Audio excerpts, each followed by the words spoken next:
Okay, friends, once again, welcome back and very good afternoon to everybody. I hope you all are safe, your family member, your relative, your friends, your parents all are safe, and you are enjoying this new era, this new way of learning. Friends, so far we had completed a sixth chapter and we are discussing a seventh chapter. Uh, whether we had started a seventh chapter or not, friends. क्या हमने seventh chapter start किया? Yes, sir. Yes, sir. Okay.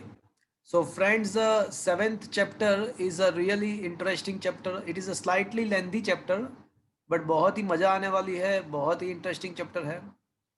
तो ये जो chapter है वो दो part में डिवाइड किया हुआ है, एक तो सिस्टम ऑफ पार्टिकल्स और उसके बाद रोटेशनल मोशन। तो पुराने सिलेबस के अंदर ये दोनों अलग अलग चैप्टर्स थे, यहाँ पे दोनों को मर्ज कर दिया है। तो अभी जो हम डिस्कस कर रहे हैं वो सिस्टम ऑफ पार्टिकल्स का टॉपिक डिस्कस कर रहे हैं। रोटेशनल मोशन का बेसिक इंट्रोडक्शन तो हमने स्टार्टिंग में दे दिया कि भाई कौन कौन से टाइप के मोशन पॉसिबल है। तो हमने ये लास्ट लेक्चर में देखा था कि भाई प्योर ट्रांसलेशन मोशन में क्या होता है कि सब पूरा बॉडी एक ही लाइन में जाता है, मतलब बॉडी के अंदर जितने भी पार्टिकल्स है उसका डिस्प्लेसमेंट एंड वेलोसिटी सेम ही रहेगा। उसको प्योर ट्रांसलेशन मोशन बोलते हैं। प्योर रोटेशनल मोशन किसको बोलते हैं कि जहाँ पे बॉडी उसका जो लोकेशन है वही रहता है और वहाँ पे ही वो रोटेट करता है। हाँ, उसका एक्सिस ऑफ रोटेशन जो है वो पॉसिबल है कि फिक्स्ड हो या फिर ऐसा भी पॉसिबल है कि उसका एक्सिस ऑफ रोटेशन चेंजिंग हो। जैसे ये पोटर्स, ये जो पोटर्स व्हील जो है वो फिक्स्ड एक्सिस ऑफ रोटेशन होगा। ये सीलिंग फैन भी फिक्स्ड एक्सिस ऑफ रोटेशन होगा, बट अगर ये पेडस्टियल फैन है तो उसका एक्सिस ऑफ रोटेशन चेंज होता रहेगा। सपोज कि ये वाइब्रेशन कर रहा है, सपोज कि ये जो स्पिनिंग टॉप है वो वाइब्रेट कर रहा है, ऐसे ऐसे वाइब्रेट कर रहा है, तो उसका भी एक्सिस ऑफ रोटेशन चेंज होगा। तो ये प्योर रोटेशनल मोशन में भी दो टाइप के केसेस पॉसिबल है, जिसमें एक्सिस फिक्स्ड रहता है, जिसमें एक्सिस भी वाइब्रेट करता है। और ऐसा भी पॉसिबल है कि ऑब्जेक्ट दोनों मोशन एक साथ में करता हो। जैसे यहाँ पे देख देख सकते हैं, ये जो बॉडी है ना वो रोल हो रहा है, नीचे आ रहा है, वो उसका लोकेशन भी चेंज कर रहा है, मतलब उसका ट्रांसलेशन मोशन है, बिकॉज उसका लोकेशन इनिशियली उसका जो लोकेशन था वो पहले यहाँ पे था, फिर यहाँ पे आया, फिर मतलब उसका लोकेशन भी चेंज हो रहा है और साथ में वो घूम भी रहा है, रोटेट भी हो रहा है। तो मतलब that is called the combination of the rotational and translational motion. उसके बाद शायद मैंने सेंटर ऑफ मास का कंसेप्ट स्टार्ट किया था कि नहीं किया था? Yes, sir. किया था. क्वेश्चन 6 तो तक हो गया था हमारा। Very good very good. अच्छा, क्वेश्चन 6 तक मैंने करा दिया था, वेरी गुड। तो centre of mass in the one dimension मैंने डिस्कस किया था, और टू डायमेंशन का फॉर्मूला उसके बेस पे डायरेक्टली आपको याद रखना था। और कोई अगर सॉलिड बॉडी है तो उसका सेंटर ऑफ मास कैसे मिलेगा उसका एक मेथड हमने डिस्कस किया था।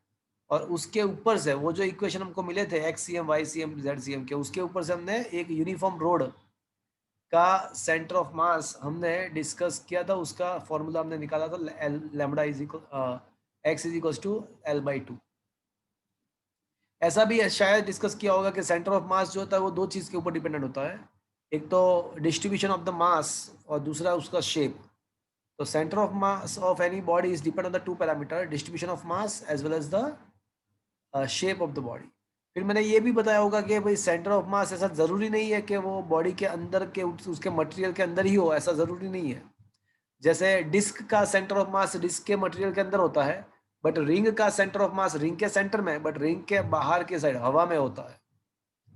और डिफरेंट रेगुलर शेप के जो ऑब्जेक्ट है, रेगुलर शेप के जो ऑब्जेक्ट है उसके सेंटर ऑफ मास हमने यहाँ पे डिस्कस किया था कि उसके जियोमेट्रिकल सेंटर पे होते हैं, ऐसा चीज़ हमने डिस्कस किया था। उसके बाद क्वेश्चन नंबर 6 भी हमने डिस्कस किया था। हमने ये प्रूव कर दिया था कि अगर कोई सिस्टम ऑफ पार्टिकल है तो उसका रिजल्टेंट मोमेंटम क्या होगा, तो उसका resultant momentum m into V C M होगा। ऐसा हमने डिस्कस कर लिया था कि कोई सिस्टम ऑफ पार्टिकल है तो उसका resultant momentum m into V C M था, where VCM is the center of velocity of the center of mass।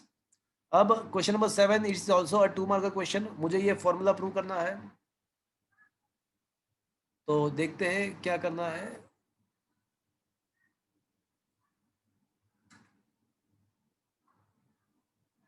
Okay,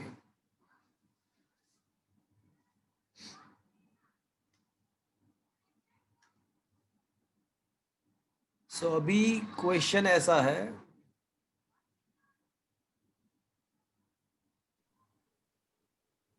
prove that MACM is equals to F external is equals to dp by dt। चलो ये मुझे prove करना है।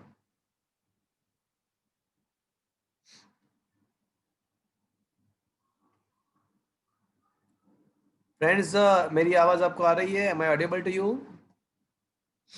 Yes, Yes, sir. Yes, sir. Okay fine.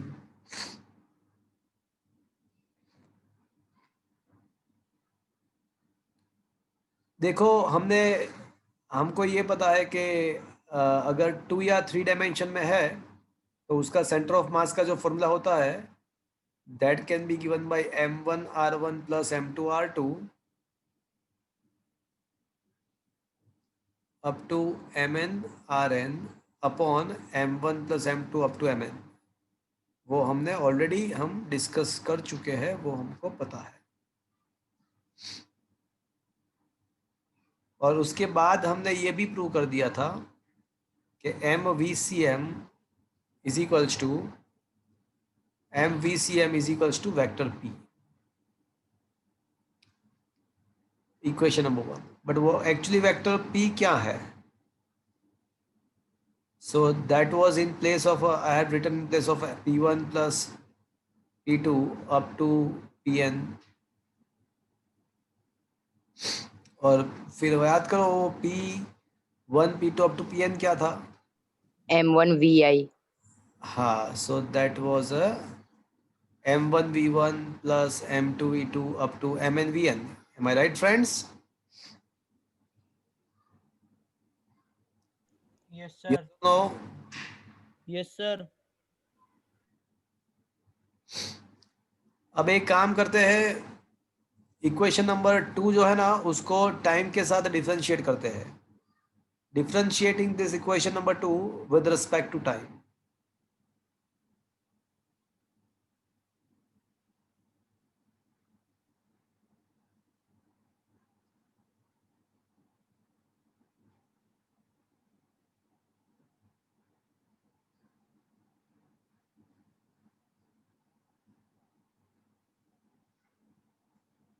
अब ये m बाहर निकल के आएगा,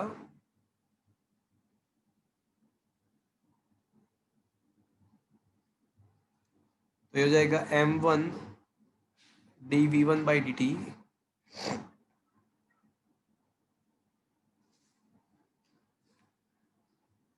dv2 by dt mn dvn by dt। Now friends, मुझे ये बताओ कि ये सेंटर ऑफ मास ACM. हाँ, ACM. सेंटर ऑफ मास का अगर Acceleration. वेलोसिटी का डिफरेंशिएशन करते हैं टाइम के साथ तो आपको सेंटर ऑफ मास का क्या मिलेगा? एक्सेलरेशन मिलेगा। m1 और v1 का डिफरेंशिएशन विद रिस्पेक्ट टू आपको A1. A1. v1 8. Plus m2 a2 up to, MnAn. क्या मैं ऐसा लिख सकता हूँ friends? Yes, Yes, sir. sir. तो ये हो जाएगा MACM is equals to m1a1। अब m1a1 क्या होगा?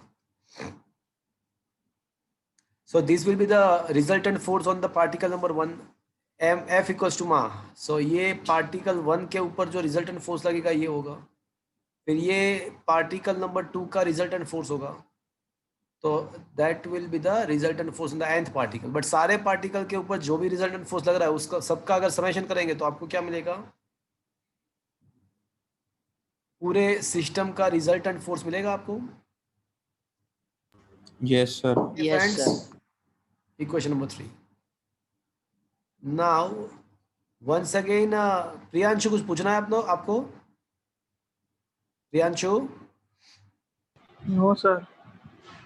ओके, सो वापस से इक्वेशन नंबर 1 पे आते हैं। तो उसका टाइम के साथ डिफरेंशिएशन अगर करते हैं, टाइम के साथ इक्वेशन 1 का अगर डिफरेंशिएशन करते हैं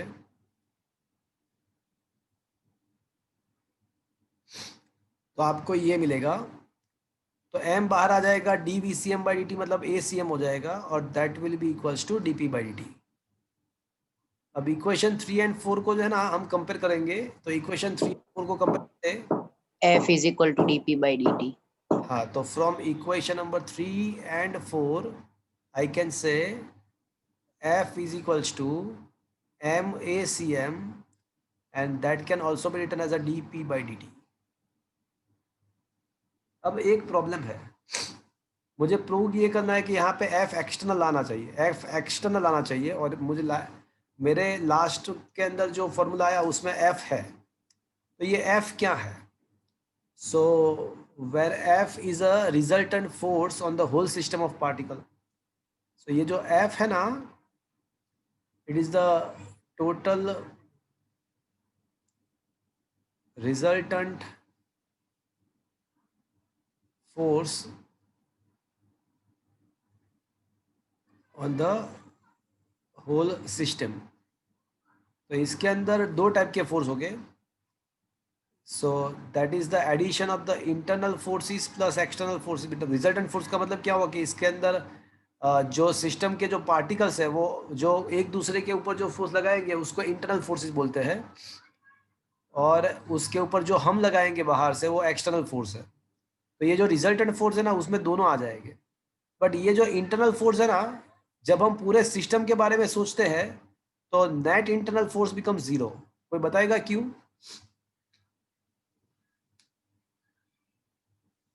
देखो, इंटरनल फोर्सेस का जो कंबाइंड इफेक्ट होगा ना वो पूरे सिस्टम के लिए कैंसिल हो जाएगा। क्यों? Because according to the Newton's third law, ये जो पार्टिकल ए के द्वारा दूसरे के ऊपर और दूसरे के द्वारा पहले के ऊपर जो फोर्स लगेगा वो सेम मैग्नीट्यूड का होगा, अपोजिट डायरेक्शन में होगा। तो पूरे सिस्टम को अगर सुनते हैं, पूरे सिस्टम को समझते हैं, पूरे सिस्टम को कंसिडर करते हैं, तो उसके जो इंटरनल फोर्सेस है उसका अगर एडिशन करोगे तो अगर आप उसका एडिशन करोगे तो एक F12 भी होगा, F21 भी होगा, तो वो सारे है ना सेम मैग्नीट्यूड के होंगे, अपोजिट डायरेक्शन में होंगे। तो जब आप पूरे सिस्टम का सम करोगे तो इंटरनल फोर्सेस का इफेक्ट कैंसिल हो जाएगा, because according to the Newton's third law they are same in magnitude but opposite in the direction. तो according to the Newton's third law, क्या ये चीज आपको समझ में आया?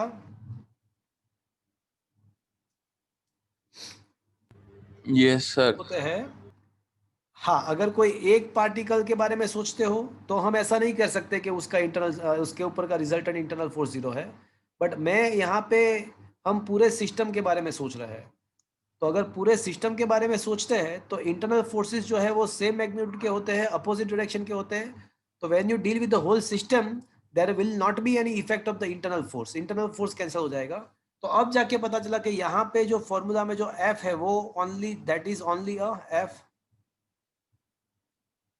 External. तो अब जाके मैं ये कह सकता हूँ कि F not a F, actually it is F external now, is equals to MACM is equals to dP by dt। सो ये हुआ आपका फॉर्मूला फाइनली। फ्रेंड्स, एक बहुत चीज समझने लायक ये है कि हमने चैप्टर नंबर 5 में न्यूटन्स सेकंड लॉ, किसी को स्टेटमेंट पता है न्यूटन सेकंड लॉ का चैप्टर नंबर 5 में?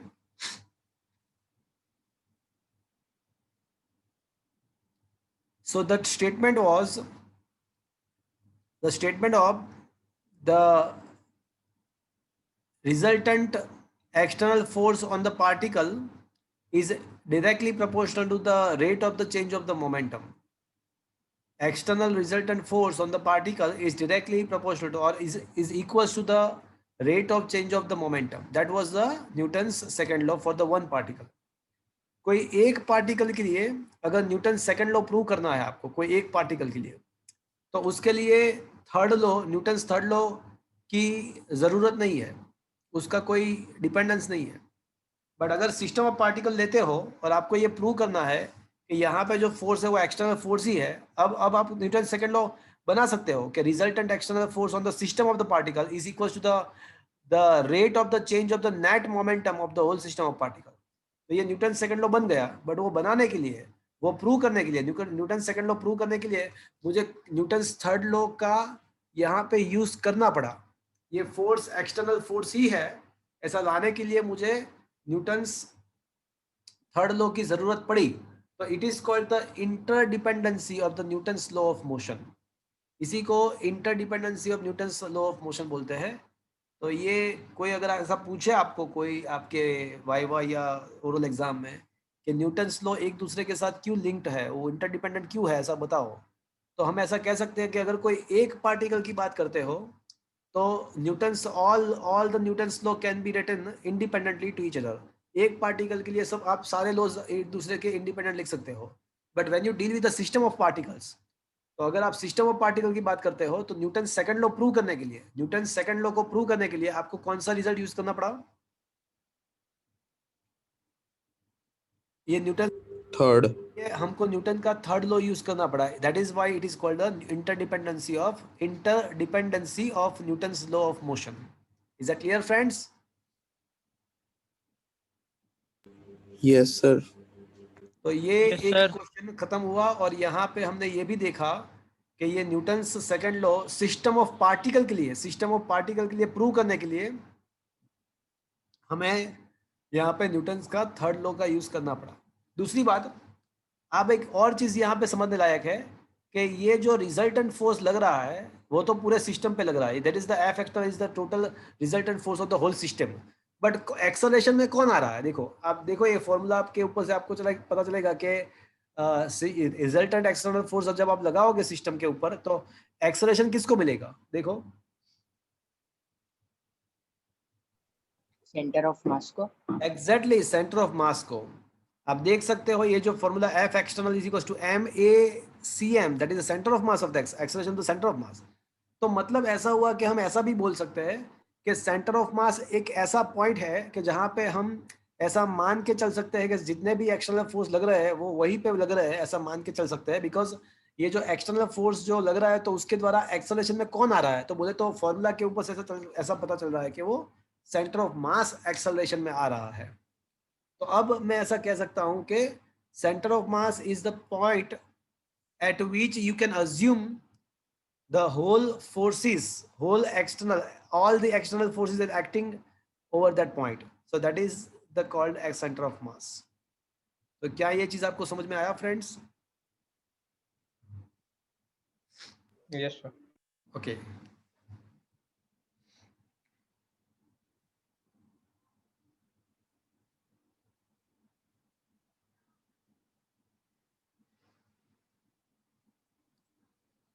सो फ्रेंड्स,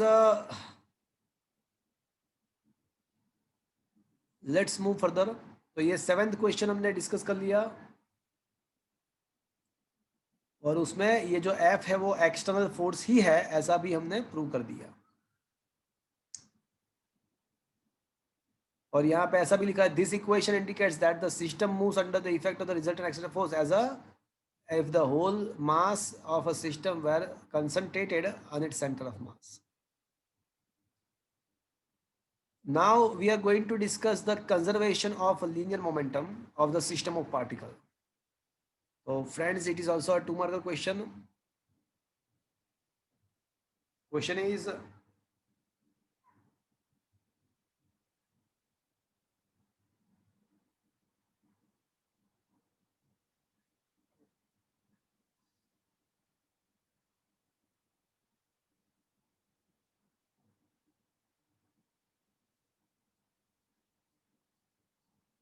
क्या मेरी आवाज बराबर आ रही है आपको? Yes, sir. Okay, fine. Am I audible to all of you?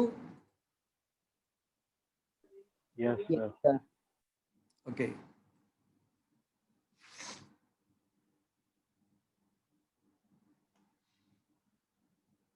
अब जो क्वेश्चन है वो ऐसा है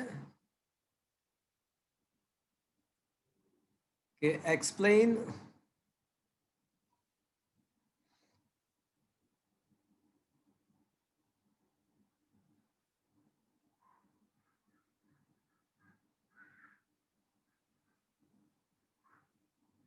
conservation of linear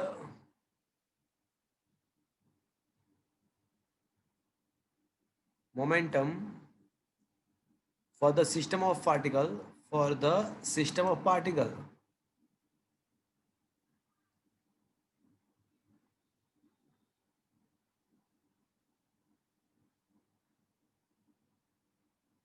From equation f external is equals to dp by dt. चलो ये इक्वेशन अभी हमने प्रूव किया, जस्ट रिसेंटली अभी हमने इसको प्रूव किया। तो इसके द्वारा मुझे conservation of linear momentum system का एक्सप्लेन करना है।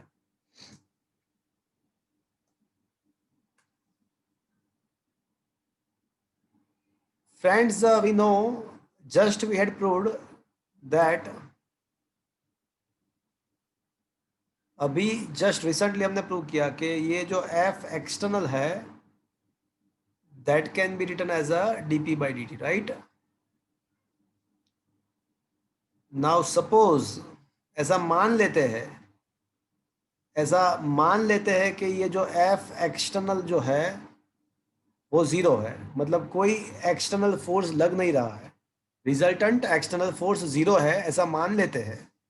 तो can I say if F external is a zero, तो can I also say dp by dt is also zero? Yes, sir. चलो, Nakshi is there? Nakshi, Yes, sir. Nakshi मुझे ये बताओ कि कांस्टेंट टर्म का डिफरेंशिएशन क्या होता है? What, sir? Faridi, constant term का डिफरेंशिएशन क्या होता है? 1. Okay, my question is, what is the differentiation of the constant term? 1. 1 is a wrong answer. चलो प्रियांशु बोलो, आपको तो क्या बोलताना चाहते हो?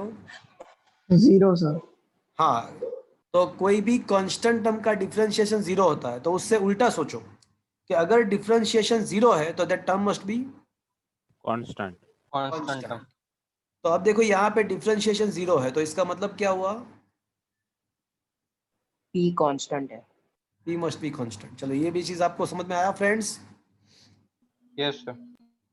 वैसे आपको बता दूं, ये P किसके बदले मैंने लिखा था? ये P was actually a momentum. the momentum of the whole system, if you remember, and that remains constant. अब ये फर्स्ट एंड लास्ट को मिला दो और उसके ऊपर से स्टेटमेंट बनाओ। तो फर्स्ट क्या था? If resultant external force on the system is a zero, then its total net linear momentum remains net linear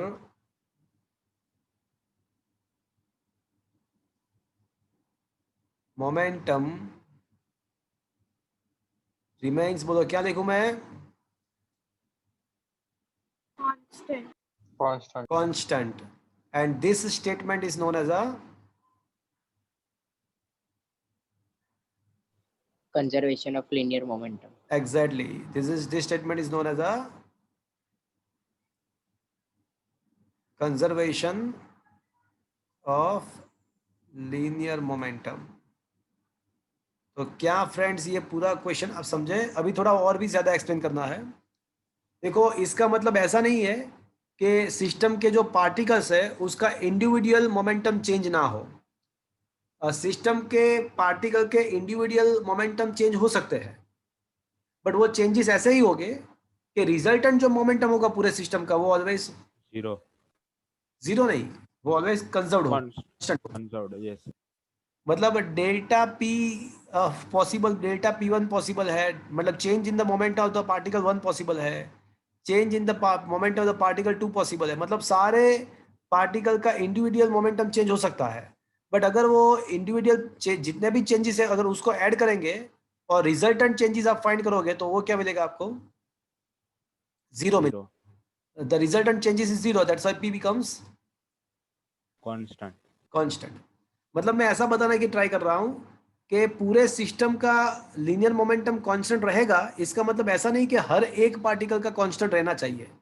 particle के इंडिविजुअल मोमेंटम चेंज हो सकते हैं, बट वो चेंजेस ऐसे होने चाहिए कि सपोज कि एक का दो बढ़ता, एक पार्टिकल का 2 यूनिट बढ़ता है तो दूसरे पार्टिकल का 2 यूनिट डिक्रीज होना चाहिए। मतलब जब आप रिजल्टेंट मोमेंटम फाइंड करोगे तो वापस से जो होगा वही का वही होना चाहिए, but individual change can be possible. Is that clear to you, friends? Yes, sir. और लास्ट चीज, ये जो कंजर्वेशन ऑफ लीनियर मोमेंटम है, कंजर्वेशन ऑफ लीनियर मोमेंटम ये है ना यूनिवर्सल लॉ है। देखो 4 फंडामेंटल यूनिवर्सल लॉ है, 4 फंडामेंटल यूनिवर्सल लॉ है। Number 1 conservation of linear momentum, number 2 conservation of angular momentum, number 3 energy conservation law, and number 4 conservation of charge, conservation of charge. ये 4 जो है ना वो फंडामेंटल यूनिवर्सल लॉ है, वो हर एक प्लेस पे, कोई भी टाइम पे, कहीं पे भी पूरे यूनिवर्स में एप्लीकेबल है। वो अब तक ऐसा कोई इवेंट नहीं हुआ है, अब तक ऐसा कोई भी इवेंट नहीं हुआ है कि जिसमें ये लॉ वायोलेट होता है, जिसमें ये लॉ वायोलेट होता है, ऐसा कोई भी इवेंट अब तक तो नहीं हुआ है। तो हमने चैप्टर नंबर 1 में, chapter number 1 your 11th standard first chapter, उसमें ये 4 कंजर्वेशन लॉ थे। तब मैंने आपको बताया था कि उसका प्रूफ डिटेल प्रॉपर टाइम पे प्रॉपर चैप्टर पे आ जाएगा। तो आज हमने कंजर्वेशन ऑफ लीनियर मोमेंटम पूरे प्रूफ के साथ, समझ के साथ डिस्कस किया। वैसे उसके पहले भी हमने एक गन राइफल का एग्जाम्पल लेके भी ये कंजर्वेशन को समझे थे। तो क्या चीज़ ये समझ में आया आपको फ्रेंड्स? Yes, sir. चलो, apart from that we can conclude one more thing, some extra result, कुछ अलग और भी रिजल्ट हम यहाँ पे डिस्कस कर सकते हैं।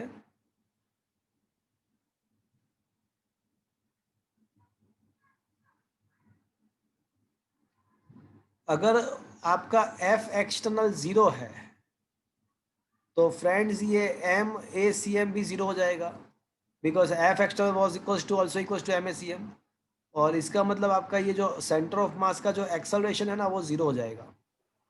अब सेंटर ऑफ मास का एक्सेलरेशन 0 हो जाएगा तो dVCM/dt भी 0 हो जाएगा।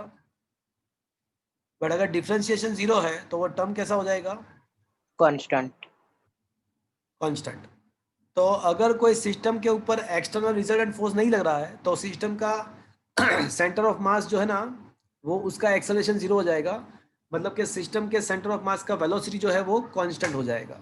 मतलब इसका मतलब ऐसा हुआ कि अगर आप कोई एक्सटर्नल फोर्स अप्लाई नहीं कर रहे हो तो सेंटर ऑफ मास का, अगर वो सेंटर ऑफ मास स्टेडी है, स्टेशनरी है, तो it will remain stationery, and if the centre of mass is moving with a constant velocity it will continue to move with the same velocity if you had not applied any external force. चलो, क्या ये चीज आपको समझ में आई? Yes. तो friends ये important 2 और 3 मार्क्स का क्वेश्चन था कि from accepting this equation discuss the conservation of linear momentum of the system of particle. तो ये पूरा हमने डिस्कस किया। कुछ एक्स्ट्रा रिजल्ट भी इस बॉक्स के अंदर मैंने यहाँ पे आपको शो किया हुआ है।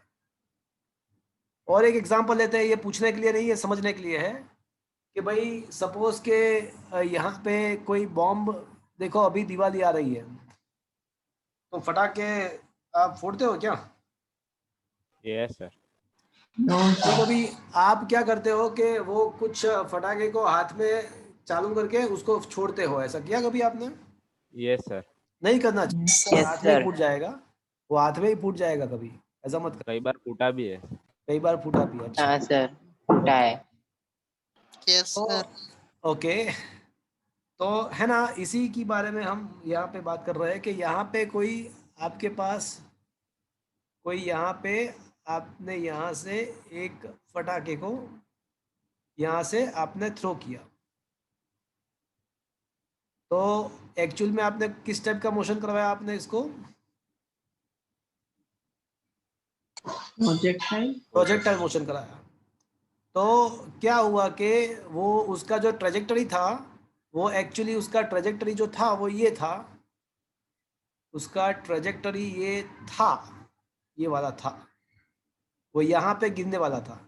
बट क्या हुआ कि बीच में ही उसका एक्सप्लोजन हो गया, बीच में ही उसका एक्सप्लोजन हो गया, और वहां पे क्या हुआ कि दो पार्ट फ्रेगमेंट्स में डिवाइड हुआ, एक फ्रेगमेंट यहाँ पे गया, दूसरा फ्रेगमेंट ऐसे गया। बट देखो ये जो फायर क्रैकर जो है उसका जो एक्सप्लोजन हुआ है, उसमें मैंने कोई एक्सटर्नल फोर्स नहीं लगाया, मैंने कोई एक्सटर्नल फोर्स नहीं लगाया, तो उसका मतलब कि उसका सेंटर ऑफ मास का जो मोशन है वो कंटिन्यू रहेगा। तो अगर आपको इसी टाइप के क्वेश्चन में अगर कोई पूछता है कि what will be the location of the centre of mass, तो भले ही ये दोनों उसके जो फ्रेगमेंट्स है वो यहाँ पे ये और यहाँ पे, ये फ्रेगमेंट नंबर 1 यहाँ पे गिरा, दूसरा यहाँ पे गिरा, बट उसका सेंटर ऑफ मास तो जहाँ पे उसका रेंज खत्म होने वाला था वहां पे ही आएगा। तो अगर आपको सेंटर ऑफ मास कहाँ पे आएगा, कहाँ पे पड़ेगा, अगर ऐसा कोई पूछता है तो आपको रेंज का ही फॉर्मूला अप्लाई करना है। क्या ये बात आपको समझ में आया? बिकॉज रीजन क्या है कि अगर आप कोई एक्सटर्नल फोर्स अप्लाई नहीं कर रहे हो तो सेंटर ऑफ मास उसका मोशन जो है ना वो कंटिन्यू करेगा, चाहे भले ही सिस्टम में फ्रेगमेंट्स हो जाए, बट सेंटर ऑफ मास का तो जो मोशन रहेगा वही का वही रहेगा। सेंटर ऑफ मास तो जहां पे गिरने वाला है वहां पे ही गिरेगा। तो क्या ये चीज आपको समझ में आया फ्रेंड्स? Yes. Yes, sir. और सर 2 Yes. पीस हो गए तो फिर बाद में कैसे पता चले? क्या बोल रहे हो आप? फायर क्रैकर उसके 2 पीस हो गए, हाँ तो हाँ बाद हाँ, में सेंटर ऑफ मास मतलब तो मैं वही बोल रहा हूँ कि सेंटर ऑफ मास का लोकेशन क्या रहेगा। तो पहले वो कहाँ पे गिरने वाला था, उसके रेंज पे, तो सेंटर ऑफ मास तो यहाँ पे ही रहेगा। अब वो आपको फाइंड करना है तो आप ऐसे फाइंड कर सकते हो, X C M is equal to m1x okay, पता चल गया सर, पता चल। Plus m2x2 upon m1 plus m2 करोगे ना आप, तो आपको ऑटोमेटिकली लास्ट में आर ही मिलेगा, आपका रेंज ही मिलेगा। ये फॉर्मूला में फाइनली आपको आर ही मिलेगा। ये x1 का लोकेशन अगर पता है, x2 का लोकेशन पता है और xcm फाइंड करोगे तो आपको रेंज ही मिलेगा। Now you understood what I mean to say is that? Yes sir. तो फ्रेंड्स मैंने ये इसलिए बताया कि JEE में एक क्वेश्चन पूछा हुआ था, उन लोगों ने क्या दिया था कि इनिशियल वेलोसिटी दिया था, फिर ये दिया था एंगल ऑफ प्रोजेक्शन, और ऐसा दिया था कि भाई जो x1 है ना, पार्टिकल 1 का लोकेशन दिया था और पार्टिकल 2 का पूछा हुआ था। तो क्या करना था उसमें कि आपको xcm के बदले क्या लिखना था, पहले से ही r लिख देना था। अब m1 दिया था, m2 दिया था, x1 दिया था, तो उसके ऊपर से आपको x2 मिल जाएगा। ये JEE में पूछा हुआ क्वेश्चन है। Is that understood what I mean to say? Is that? चलो वो JEE के लेक्चर में जब लेंगे तब आपको मैं एक बार रिमाइंड कराऊंगा, वो आपको याद आ जाएगा। तो फ्रेंड्स ये चैप्टर का नाम क्या था? System of particle and rotational motion. तो system of particle and rotational motion. तो ये सिस्टम ये सिस्टम ऑफ पार्टिकल्स जो है ये पार्ट खत्म हुआ, इट्स एंड नाउ। अब जो बाकी बचा वो क्या बचा? Rotational मोशन बचा। बट आज हम कुछ सिस्टम ऑफ पार्टिकल्स का जो भी टॉपिक हमने डिस्कस किया उसके बेस पे कुछ न्यूमेरिकल्स हम डिस्कस करेंगे आज। So let's discuss some numericals based on the theory up till now what we had discussed. थोड़ा लेंथी चैप्टर है, बट फ्रेंड्स अगर आप if you attend every lecture, each and every lecture, then this chapter is very easy and it is important because इसके जो fundamental है वो 12th में कहीं ना कहीं पे आने वाले हैं। So don't let it go. इसको आप भले ही थोड़ा लेंदी है बट मेरे साथ में साथ साथ में कर दीजिएगा। JEE नीट के लिए भी ये चैप्टर बहुत ही इम्पोर्टेंट है।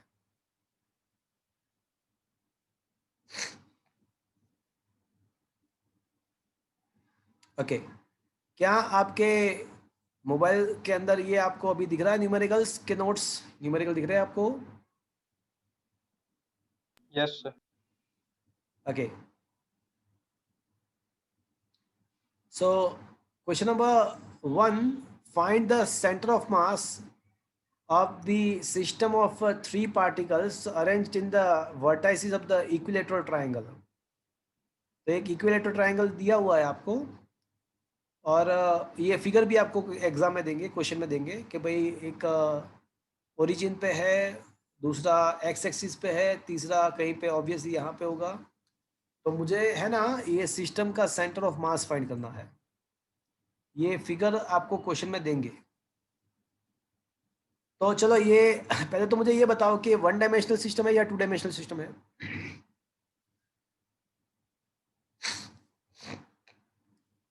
2 dimensional। तो सेंटर ऑफ मास का अगर मुझे फॉर्मूला लिखना है तो मुझे कौन सा लिखना पड़ेगा? ये m1 x1 + m2 x2 लिखूँ या m1 r1 + m2 r2 लिखूँ? क्या लिखूँ बोलो तो? M1 R1 plus M2 R2 divided by capital M। हाँ, तो ये हो जाएगा आपका RCM = m1 r1 plus m2 r2 plus m3 r3। There are 3 particles, so I had to extend my equation up to m3 r3, m1 plus m2 plus m3।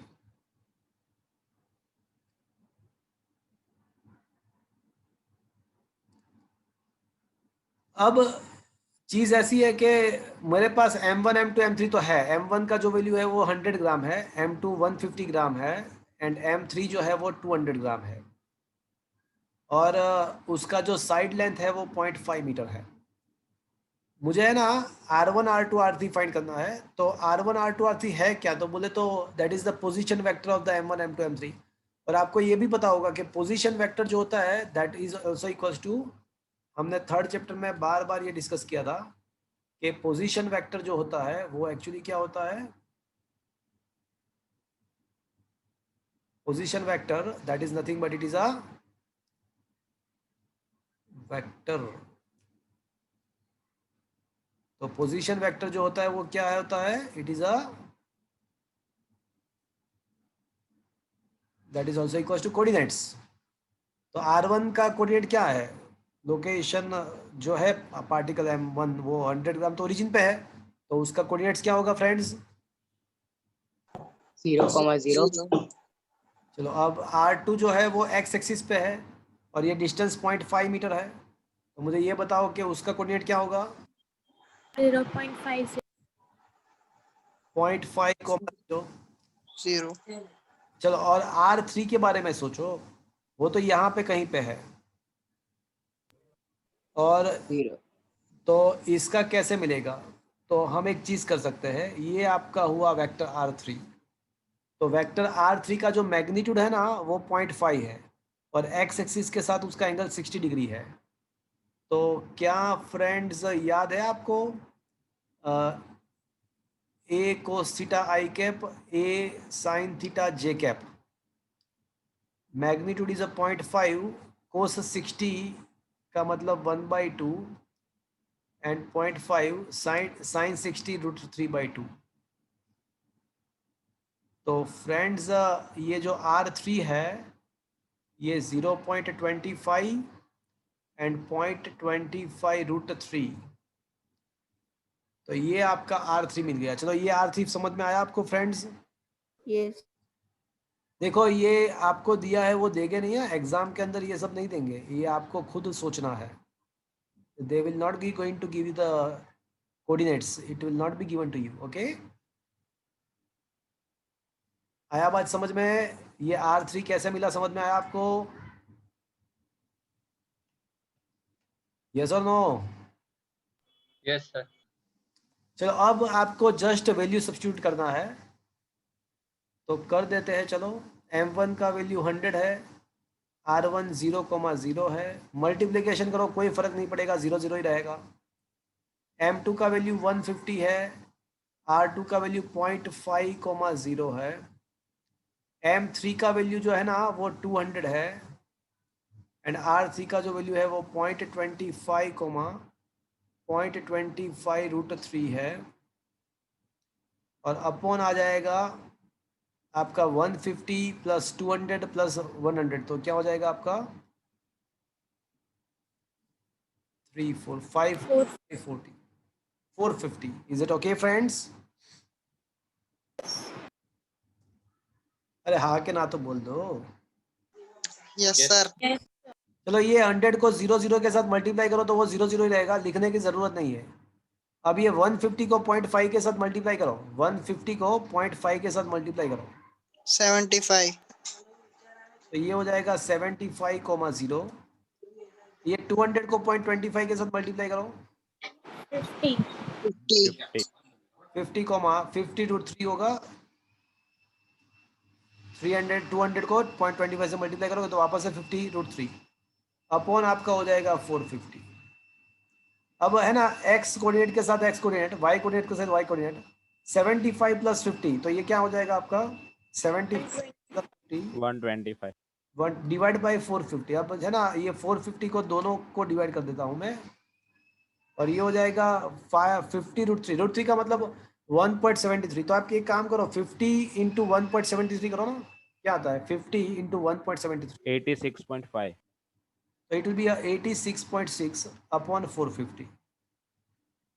अब करो तो 125 divide by 450, 86.6 divide by 450, तो क्या आता है answer 0.277 0.277 मतलब 0.28, और दूसरा क्या आएगा 0.192.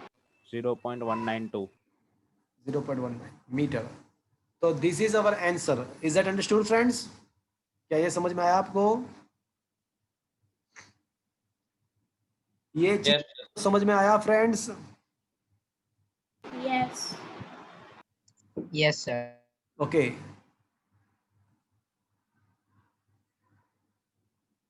सो 0.28 0.19 मीटर इज द आंसर। चलो एक और मेथड है, find the centre of mass of a triangular laminas. यहाँ पे क्वेश्चन में देना चाहिए बाय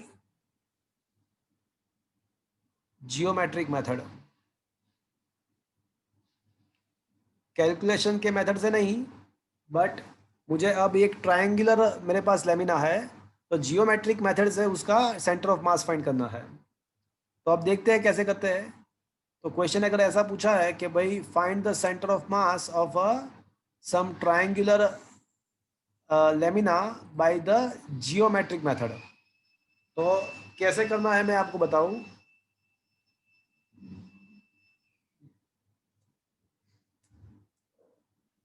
मान लो कि हमारे पास ये एक ट्रायंगुलर एक आपके पास लेमिना है,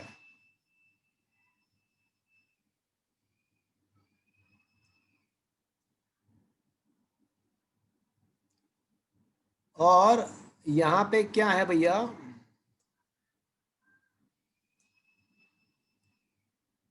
ये जो है ना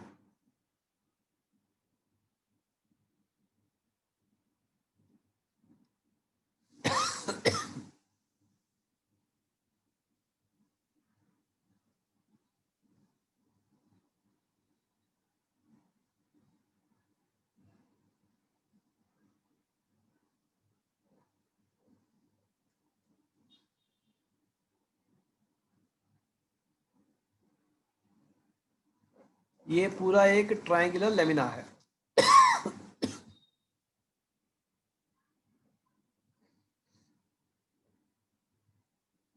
इसका मुझे सेंटर ऑफ मास फाइंड करना है, तो मैं क्या करूंगा, मैं ना ये पूरे ट्रायंगल को पहले है ना BC, देखो ये BC दिख रहा है आपको, उसके पैरेलल बहुत सारे स्ट्रिप में डिवाइड कर दूंगा। ये BC के पैरेलल बहुत सारे स्ट्रिप में उसको डिवाइड कर दूंगा ट्रायंगल को, और हर एक स्ट्रिप का सेंटर मैं फाइंड कर दूंगा, हर एक स्ट्रिप का सेंटर मैं फाइंड कर लूंगा। तो ये सारे जो स्ट्रिप्स है उसका सेंटर मैं फाइंड कर लूंगा और फिर वो सारे सेंटर को मैं है ना उसको कनेक्ट कर दूंगा, तो मुझे एक ऐसा कुछ लाइन मिलेगा। चलो, अब यही चीज मैं किसके लिए करूंगा? अब मैंने जैसे बी सी ब्रांच के लिए मैंने ये किया, तो अब मैं ए बी ब्रांच को कंसीडर करो। अब मैं ना ये ए बी ब्रांच के पैरेलल पूरे ऑब्जेक्ट को स्ट्रिप्स में डिवाइड कर दूंगा, बट अभी जो मैं करूंगा वो ए बी ब्रांच के पैरेलल में सब कुछ करूंगा।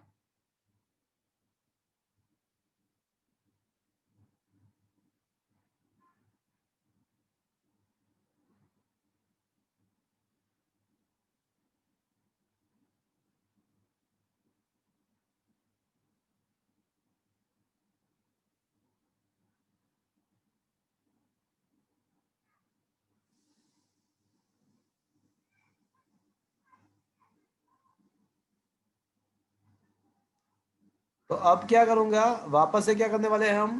बोलो बोले, कोई बोलेगा क्या करेंगे? AC के।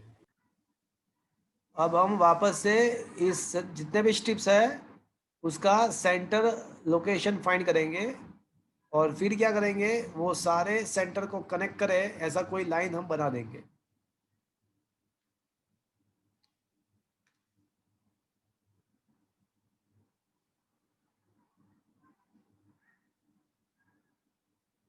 चलो, मैंने इसको कनेक्ट कर दिया।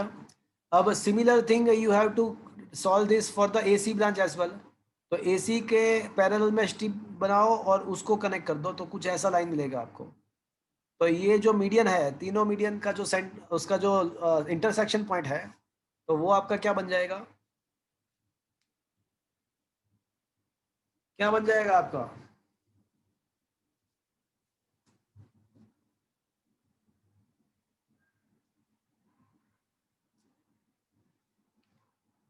Friends, am I audible to you?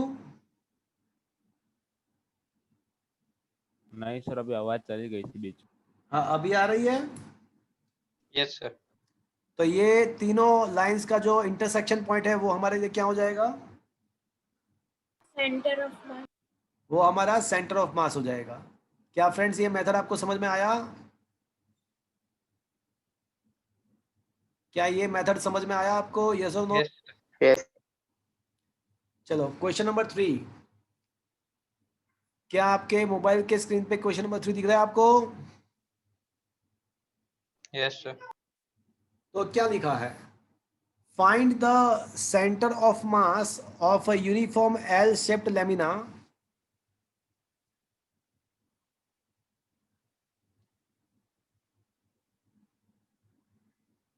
चलो, थोड़ा फिगर को मैं थोड़ा बड़ा कर रहा हूं। ओके, तो क्वेश्चन ऐसा है कि यहाँ पे आपके पास एक एल शेप का लेमिना है जो आप देख सकते हो आपके स्क्रीन पे। तो उसका मुझे centre of location, centre of mass find करना है। चलो, थोड़ा सोचो कि क्या करना चाहिए। यहाँ पे हमको एक ट्रिक अप्लाई करना पड़ेगा, हमको यहाँ पे एक ट्रिक लगाना पड़ेगा और ultimately target is to find the centre of mass of this system. But यहाँ पे एक ही ऑब्जेक्ट है, तो क्या करेंगे हम? इसको कैसे हम करेंगे? ये कैसे इसको सेंटर ऑफ मास फाइंड करेंगे हम? यहाँ पे ये हमारा जो सिस्टम है ना, वो ये है, ये वाला हमारा सिस्टम है, एल शेप का हमारा ये सिस्टम है। तो एक ट्रिक से ये काम करेंगे हम। तो कोई बताएगा क्या ट्रिक अप्लाई करना है यहाँ पे?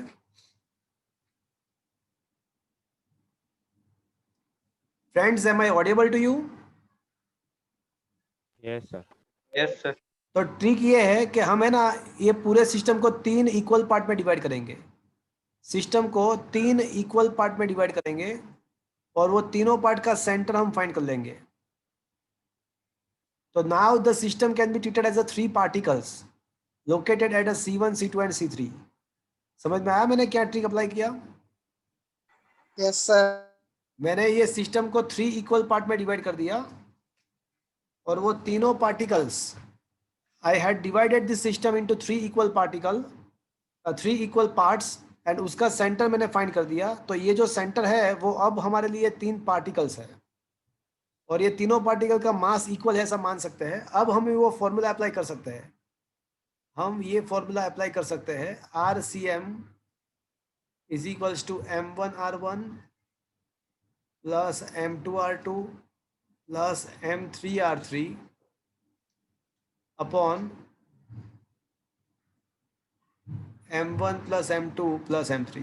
चलो यहाँ पे तीनों जो पार्टिकल, 3 जो सेक्शन हमने लिए वो सारे सेक्शन इक्वल है, तो मास सबका सेम होगा, तो मास कॉमन आ जाएगा। तो बचेगा R1 plus R2 plus R3 और नीचे बचेगा 3M। कैन आई से इट इज अ 3M? तो बचेगा R1 plus R2 plus R3 upon 3। चलो यहाँ तक समझ में आया भैया?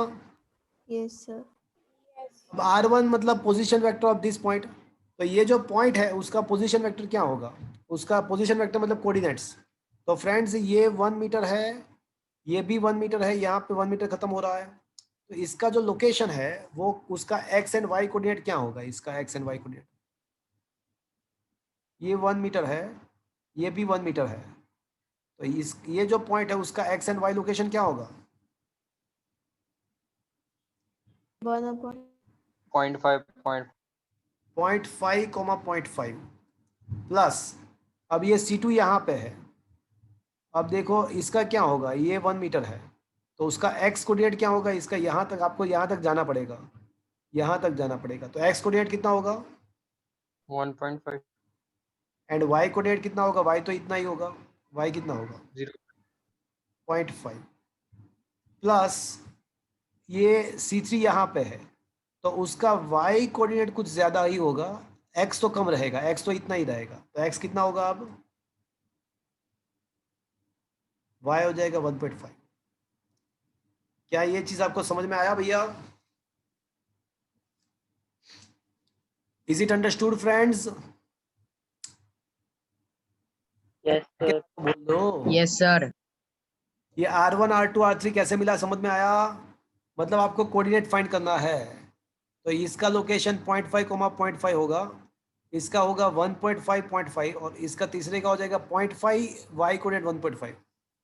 बस अब x के साथ x, y के साथ y, 0.5, 1.5, 0.5, तो ये हो जाएगा 2.5, 0.5, 0.5, 1.5, वो भी 2.5 हो जाएगा, एंड डिवाइड बाई 3 दोनों में, तो करो तो 2.5 डिवाइड बाई 3 क्या आता है? 0.83। 0.83, या फिर एक काम कर सकते हैं, अच्छा रहने दो जो भी है, या फिर हम ऐसा भी कह सकते हैं, चलो ये नहीं लिखना है, तो ये 25 डिवाइड बाई 30 मतलब 5/6 भी ले सकते हैं, 25 डिवाइड बाई 30 मतलब 5/6, 5/6 भी लिख सकते हैं इन मीटर। तो फ्रेंड्स इसके ऊपर से आपको क्या सीखने मिला? सीखने ये मिला कि अगर कोई ऐसा ऑब्जेक्ट है कि जिसको हम इक्वल पार्ट में डिवाइड कर सकते हैं, तो उसका सेंटर ऑफ मास फाइंड करने के लिए हमारे पास ये मेथड है कि हम उसको सिंपल इक्वल पार्ट में डिवाइड करके सारे पार्ट के सेंटर ऑफ मास फाइंड करके फिर वो इक्वेशन अप्लाई करके पूरे सिस्टम का सेंटर ऑफ मास फाइंड कर सकते हैं। तो क्या ये चीज आपको, ये ट्रिक समझ में आया आपको? लास्ट में जो आंसर आएगा वो 5/6, 5/6 आ गया, देखो ये रहा आपका आंसर है। Yes, sir. So friends, is it understood friend? Yes, sir. Yes. चलो कुछ इलस्ट्रेशन तो हमने खत्म किए, कब कुछ एक्सरसाइज के क्वेश्चन भी हम ले लेते हैं।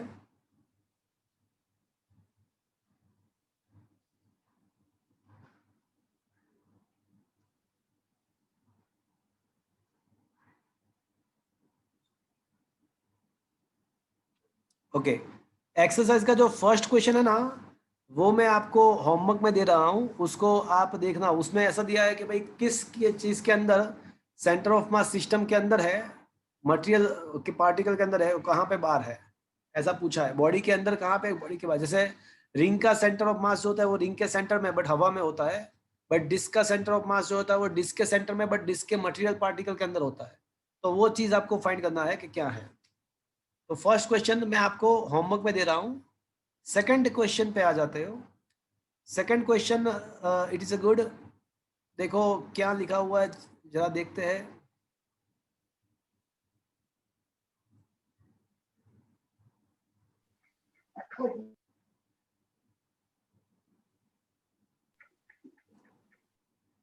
ऐसा है कि in the HCl molecule the separation between the nuclei of two atoms, that is obviously H plus and Cl minus, is a 1.27 angstrom. Find the approximate location of the center of mass of the molecule given that the chlorine atom is a 35.5 times massive than the hydrogen atom. And nearly all the mass of the atom is concentrated on its nucleus. वो तो पता ही है। तो मुझे क्या करना है कि HCl का जो मोलेक्यूल है उसका सेंटर ऑफ मास फाइंड करना है।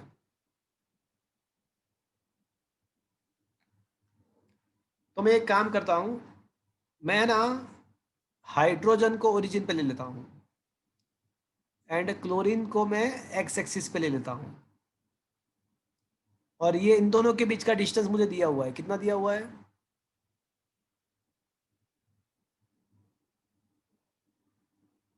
अरे बोल भी दो।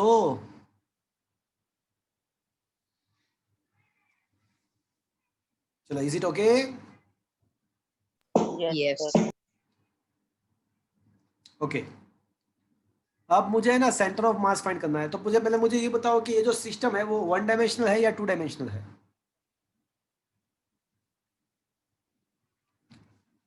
ये जो सिस्टम है वो 1 डायमेंशनल है या 2 डायमेंशनल है? मुझे ये बताओ। 1 dimensional. 1 डायमेंशनल सिस्टम है तो आप कौन सा वाला फॉर्मूला अप्लाई करेंगे? XCm is equal to M1 x1 plus M1 M2 x2. चलो, M1 अज्यूम कर लेते हैं कि मास हाइड्रोजन का M है, बट उसका लोकेशन क्या है? उसका कोऑर्डिनेट क्या? 0,0. 0। M2 जो है ना उसको मुझे क्या कंसीडर करना पड़ेगा? अगर M1 को मैंने M कंसीडर किया तो क्लोरीन है ना वो 35.5 टाइम्स मैसिव, तो उसका मास, मुझे क्लोरीन का मास क्या कंसीडर करना पड़ेगा? 35.5 into M. 35.5 into M।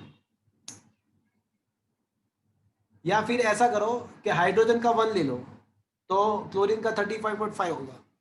जो भी करना है। और उसका कोऑर्डिनेट क्या है? उसका कोऑर्डिनेट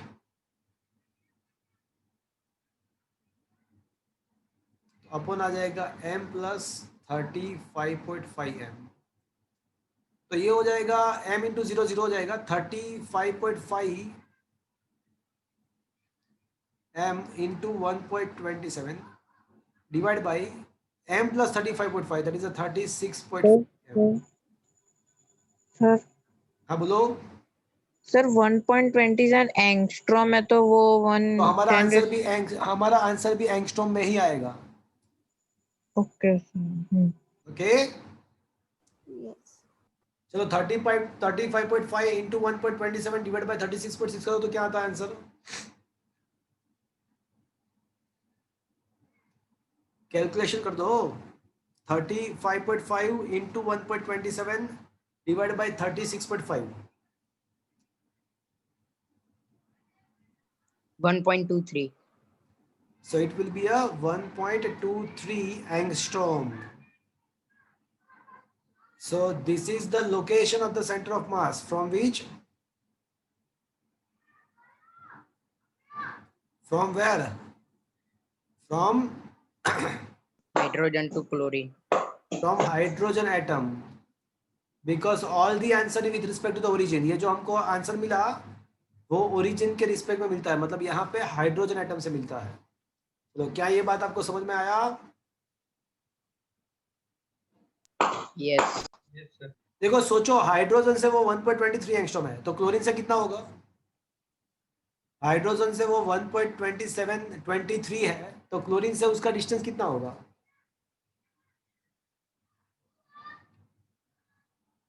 सोचो कितना होगा? 0.4 angstrom. 0.04 angstrom, Zero. 0.04 एंगस्ट्रॉम, वो बहुत ही कम ही रहेगा, तो कम ही रहना चाहिए ना, बिकॉज हमको पता है कि अगर दो पार्टिकल में एक हैवियर है एक लाइटर है, तो सेंटर ऑफ मास किसके नजदीक होना चाहिए? heavier. हेवियर के। तो हैवियर पार्टिकल के नजदीक होना चाहिए, तो है, देख सकते हैं कि है। क्या ये बात आपको समझ में आया? Is it okay friends? Yes. जो एक बहुत ही इंटेलिजेंट क्वेश्चन अब मैं करवाने वाला हूं। I am going to discuss a very very very intelligent question.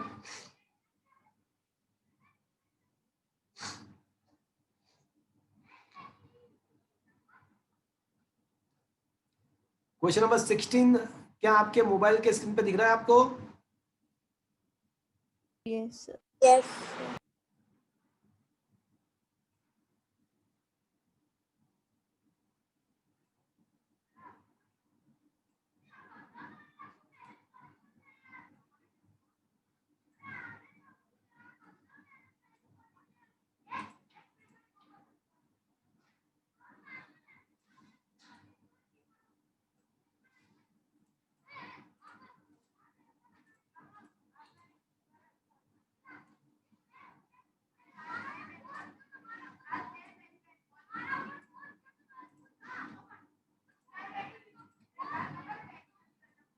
Okay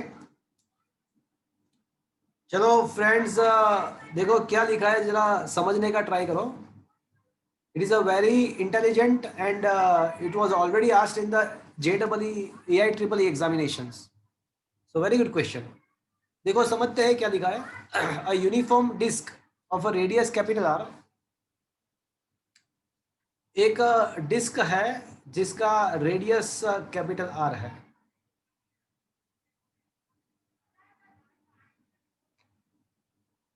okay अब ये जो डिस्क है ना, उसका रेडियस हमको दिया हुआ है कि कैपिटल R है। This one is a capital R, और इसमें से क्या किया है कि एक डिस्क हॉल कट किया हुआ है, एक द हॉल इज कट और द रेडियस R/2। चलो रेडियस R/2 को मतलब डायमीटर क्या होगा? आर। डायमीटर R होगा। तो मतलब क्या किया है कि ये डिस्क में से ऐसा छोटा सा डिस्क कट कर दिया है कि जिसका डायमीटर R हो।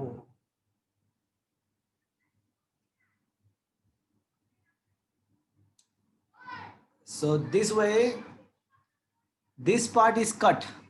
आप देख सकते हो कि जो पार्ट कट किया है उसका डायमीटर कितना है, देखो तो।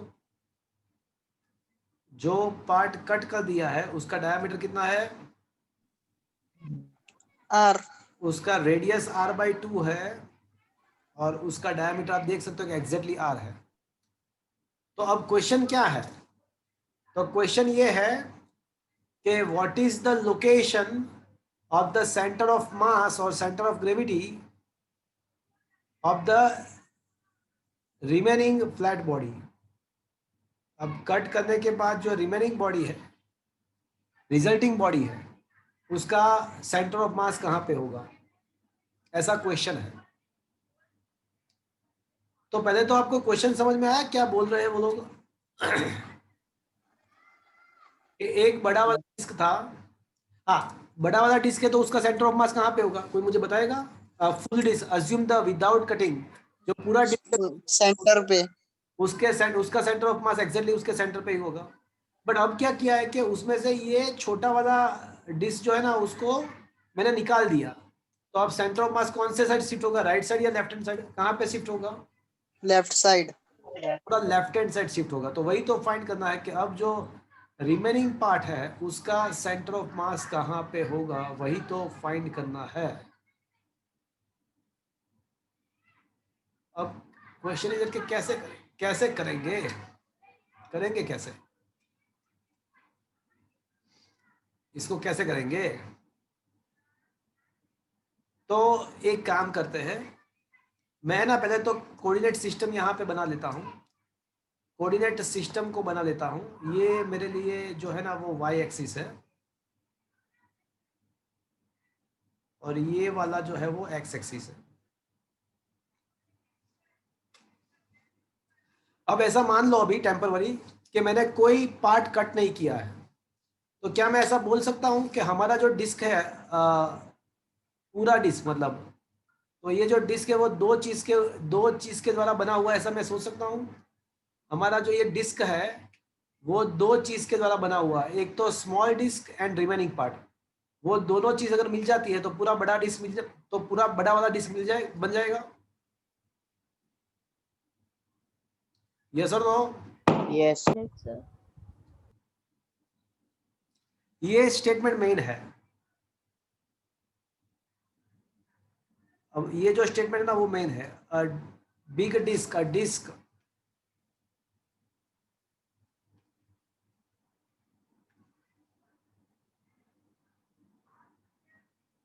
a disk of radius capital R is made by two objects.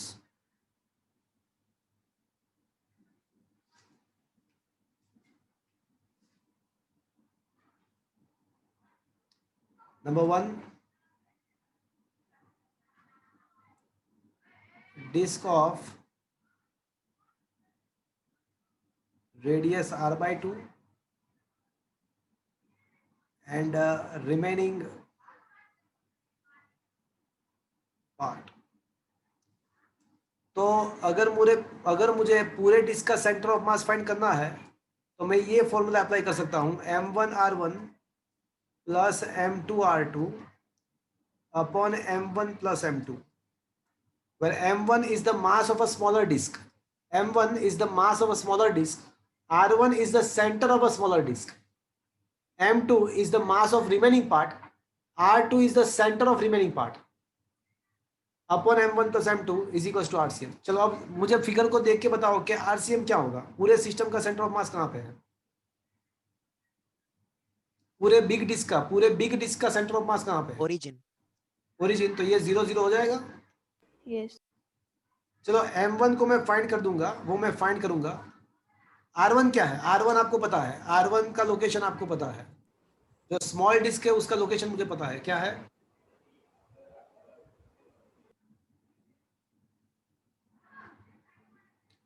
Can I say the center of a smaller disk is a r by 2 comma 0?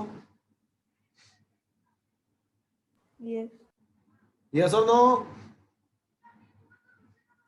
अरे हाँ के ना तो बोल दो। Yes, sir. Yes, sir. अब n2 मुझे पता नहीं है और मुझे r2 भी फाइंड करना है। मेरा मेन टारगेट जो है ना वो r2 ही है। रिमेनिंग पार्ट का सेंटर वही तो फाइंड करना है, centre of gravity of the remaining part वही तो फाइंड करना है, अपॉन m1 प्लस m2। तो मुझे है ना r2 फाइंड करना है, तो मुझे क्या फाइंड करना पड़ेगा पहले बोलो, क्या फाइंड करना पड़ेगा?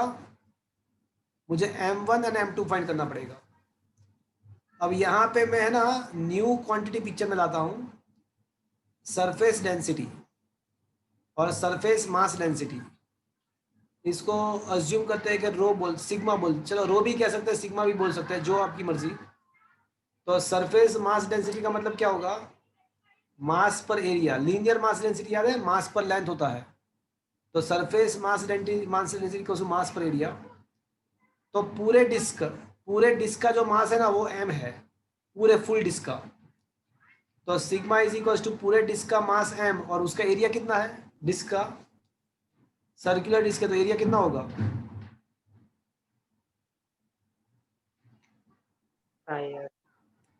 तो m इज इक्वल टू क्या लिखना चाहिए?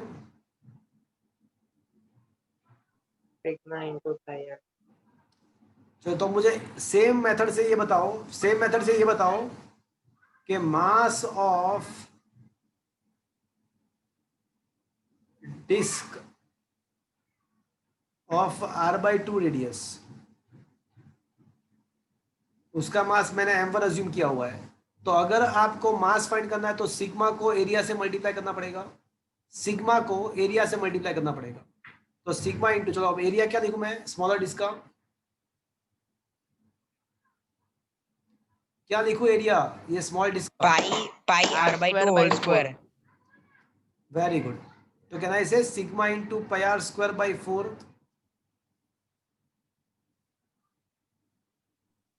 Yes.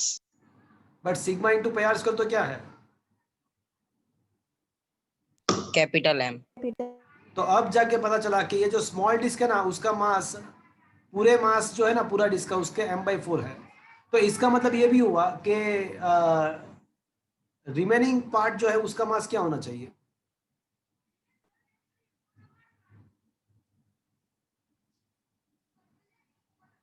अब mass of remaining part is m2. तो m2 क्या होना चाहिए? तो पूरे डिस्क के मास में से स्मॉल डिस्क का मास आप सब्ट्रैक्ट कर दो तो रिमेनिंग डिस्क का मास मिल जाएगा आपका. तो रिमेनिंग डिस्क का मास आपको फाइंड करने के लिए पूरे मास में से m/4 को सब्ट्रैक्ट कर दो तो ये आपका हो जाएगा 3m/4. तो क्या फ्रेंड्स ये आपको समझ में आया? Yes, sir. अब m1 के बदले में क्या लिखूं? M by 4. r/2, 0. m2 के बदले क्या लिखूं? 3m by 4. और r2 ही तो मुझे फाइंड करना है. r2 ही तो मुझे फाइंड करना है. चलो फ्रेंड्स, मुझे डिनोमिनेटर में m1 प्लस m2 लिखने की जरूरत है बट मैं नहीं लिखूंगा. जरूरत नहीं है. क्यों?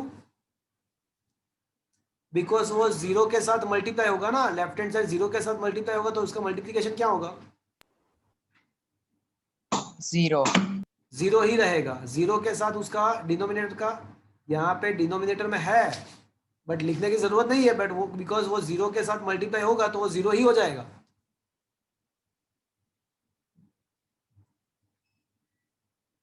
तो अब जाके अब मल्टीप्लाई करो m/4 इंटू r/2 तो क्या हो जाएगा ये? नहीं, अभी एक काम करते हैं, m/4 को भी कॉमन ले लेते हैं. m/4 को भी कॉमन ले लेते हैं तो बचेगा r/2, 0 प्लस क्या बचेगा यहाँ पे? 3r2. क्या ये बात आपको समझ में आया? Yes. अब सोचो ये m/4 डिनोमिनेटर 0, 0 के डिनोमिनेटर में जाएगा तो क्या हो जाएगा? 0, 0 के डिनोमिनेटर में m/4 जाएगा तो वो 0, 0 ही हो जाएगा. तो बाकी बचेगा r/2, 0 प्लस 3r2.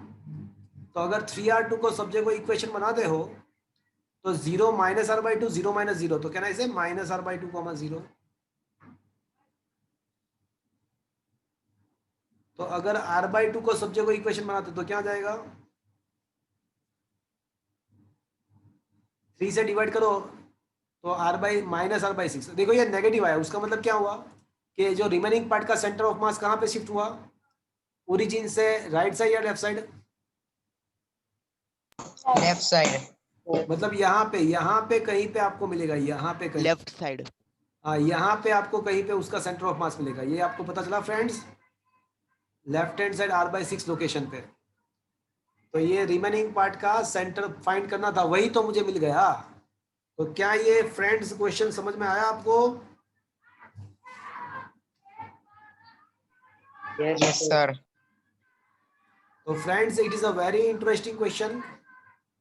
तो ये पूरा रिमेनिंग सिस्टम का रिमेनिंग पार्ट का सेंटर ऑफ मास मुझे मिल गया माइनस r/6, 0. तो फ्रेंड्स आज हमने ये जो सिस्टम ऑफ पार्टिकल और उसके बेस पे जो कुछ क्वेश्चंस थे वो डिस्कस किया. फ्रेंड्स आप है ना ये थोड़े MCQ में यहाँ पे मैंने दिया हुआ है, थोड़े MCQ है यहाँ पे. तो ये MCQ थोड़ा आप ट्राई कीजिए ना. बता रहा हूँ मैं अभी आपको.